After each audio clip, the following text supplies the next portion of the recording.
Hey folks, my name is Brad, and today I have hiked out into the forest of Vermont to this old stone foundation from a home that used to be up here about 100 years ago. And today I've brought my metal detector to see what we can find that maybe they lost while they lived here.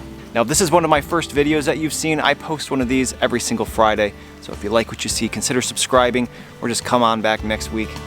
I'm gonna get started and see what we can find. Well, I just got a find here that's somewhat of a common one, but usually you don't find this part. We find clock parts oftentimes at homes from mid-1800s, end of the 1800s. And sometimes we find little gears that come from either clocks or even pocket watches. But this here is actually the movement plate for a pocket watch. I've only been lucky enough to find one entire pocket watch. But this is the movement plate, and oftentimes there's going to be a manufacturer on here, and we can figure out when it was made, where it was made. Sometimes there's even watchmaker initials or things that would indicate that it had been serviced. And something that always blows my mind is we kind of imagine the folks, the pioneers that came up here into the mountains, and all they had was an axe to make their log house, and they were just scraping to get by, but they had very complicated, intricate things like pocket watches. You can imagine the machining and the absolutely microscopic parts and screws that would have gone into making a pocket watch over 150 or 200 years ago. It's always a good reminder that the folks that did come up here into the mountains came from civilization, and they had all of the tools and technology that they needed. Maybe you can tell I am in some thick brush here. This is actually the front of the foundation here, would have been the front of the house. And unfortunately, there is just saplings everywhere in here. It's hard to get around. Doing my best, and I'm glad that I tried, because I think I just found a coin, a small cent. Now, given this place was lived in like 1910, 1920, it could very well be a wheat cent, but let's look at it together and see.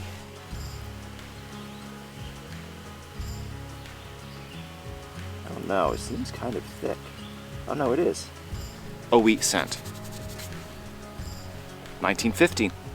I love finding things with dates on them because, you know, it was a rumor that people lived here until like 1920. We weren't sure, and this doesn't necessarily confirm it, but it makes sense that it's before that date. Wish it was a little bit older, but I'll take a wheat penny.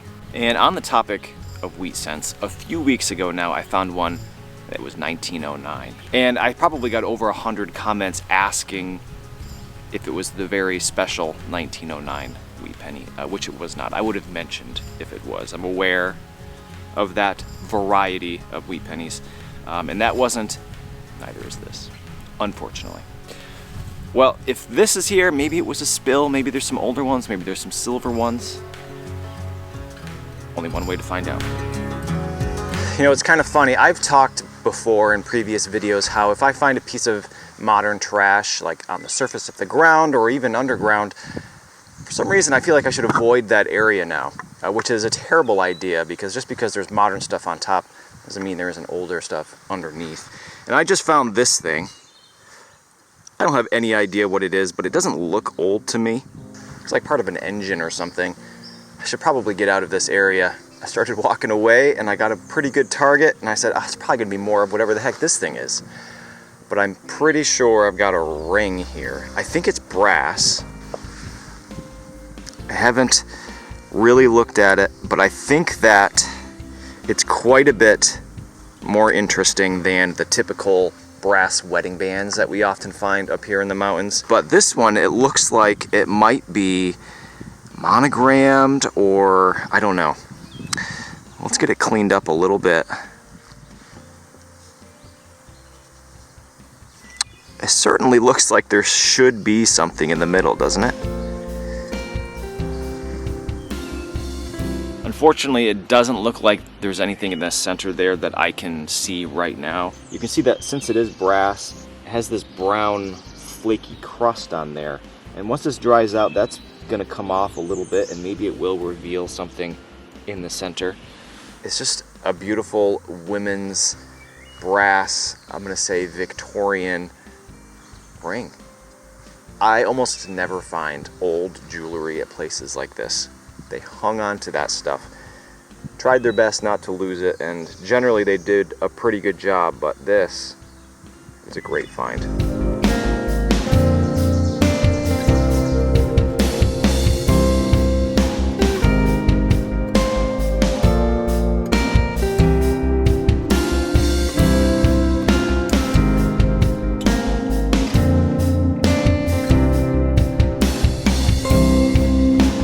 About a month ago, I found a bicycle bell. And I was talking about, oh, most of the times when you find bells that look like this, they're sleigh bells because they look very similar.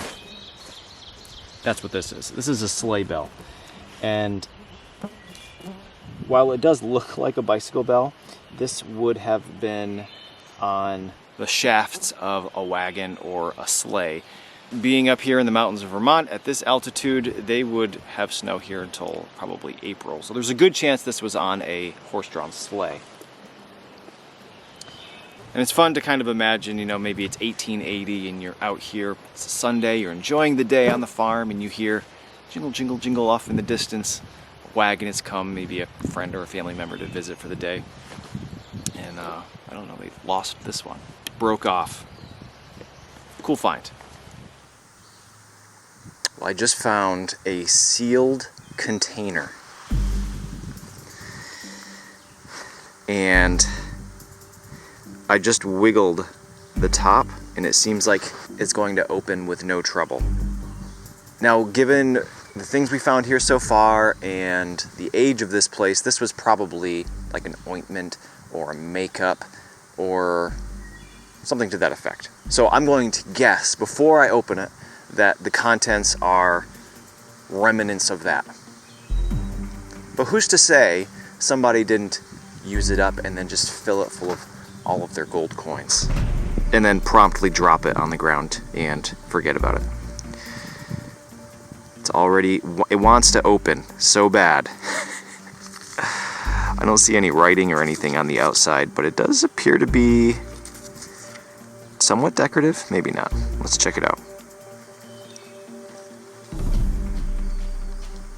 What do we think? Gold coins? That looks like more of the container right there. Womp womp.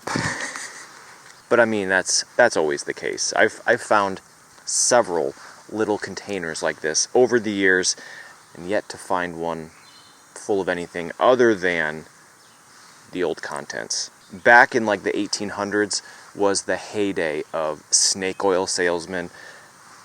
They filled these things up full of anything you could imagine. Who knows what was in this one? No treasure though, this time. Maybe next time. You never know. You know, usually at places that are from the early 1800s or even the end of the colonial period, we find a ton of buttons, and they're always this kind of plain, flat button. Would have been on their cuffs or the front of their jackets, front of their shirts, whatever. But at this place, because it is quite a bit later, it's, you know, into the 20th century, I'm finding overall buttons. And these oftentimes have text. So this one I found earlier says Sprague, and there's a little flower or something, some little design down there. And it makes me wonder if that's the brand name of the button itself or if it's actually the clothing. I'm not quite sure about that. But I just found another one. This one says Cones Boss. Cones Boss. A couple stars on there. Never heard of either of these before. But it's interesting to me, you know, as time goes on, the style of which you affixed your clothing changed. People started putting name brands on the buttons. I did find this one here and a couple others like it, but so far, more of these. There's no telling who made this one, but these I can find out.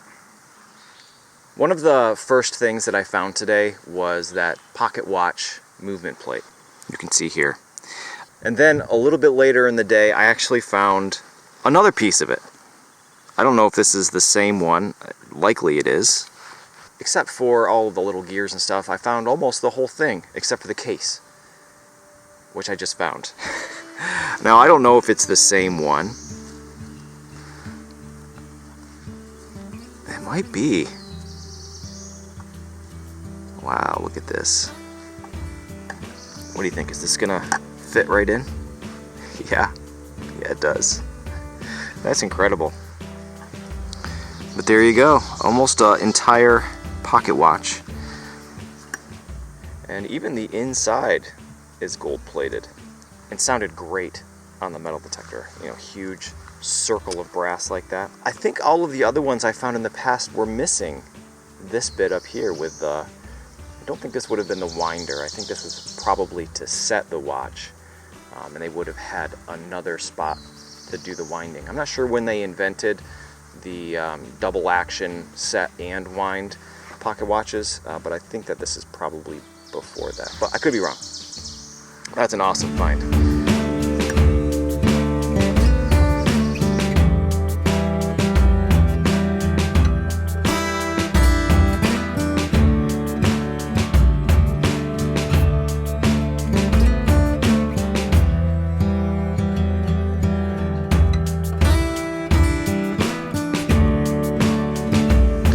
While I love finding things from colonial times and older, there's something kind of special about homes that were here in the middle of the 1800s until the early 1900s because of just the variety of different things that you can find. And I just found a bit of a little mystery item here. It was barely under the dirt. It was under the leaves, and I kicked them all aside and it went with the leaves. So it's been sitting pretty much on the surface for 100 or so years. And it looks like a bit of a flower design. It was gold plated, it looks like. And on the other side, it looks like it was filled with almost like a paper or a felt almost. So I'm not sure if this is like a big button. It's way too thick, in my opinion, to be a button. But I'm not sure. It almost looks like a 4-leaf clover. And that's what I mean about places from this time. This could have been anything. It could have been a piece of upholstery, some other piece of furniture, big button, something on a hat. Who knows? If you know, let me know. Just a little round piece of brass with a pretty design.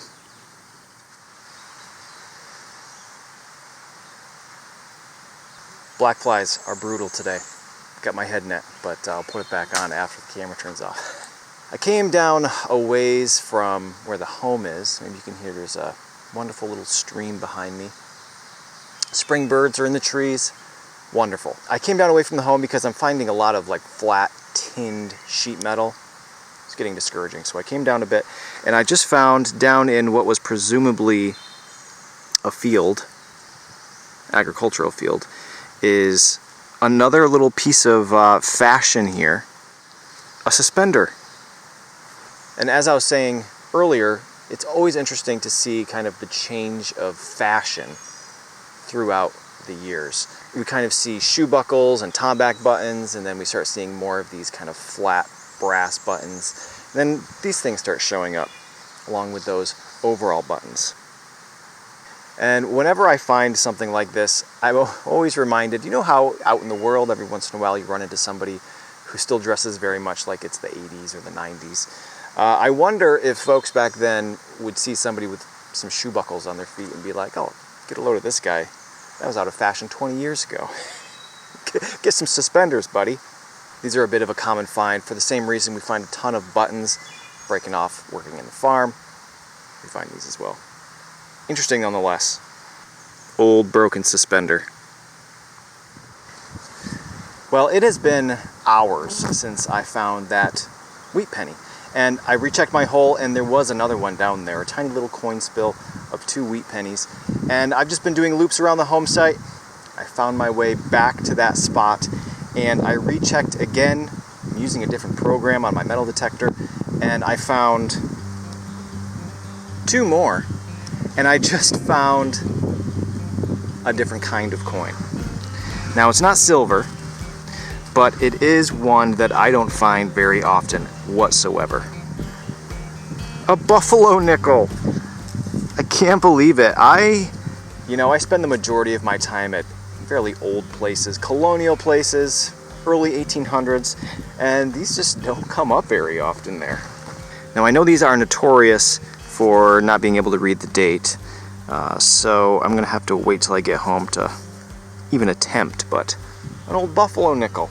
Now I've found 9 cents right here in this same hole, so I'm going to check one more time from all different directions, different programs on the metal detector to see if, I don't know, maybe there's a deep silver in there. Wouldn't that be something?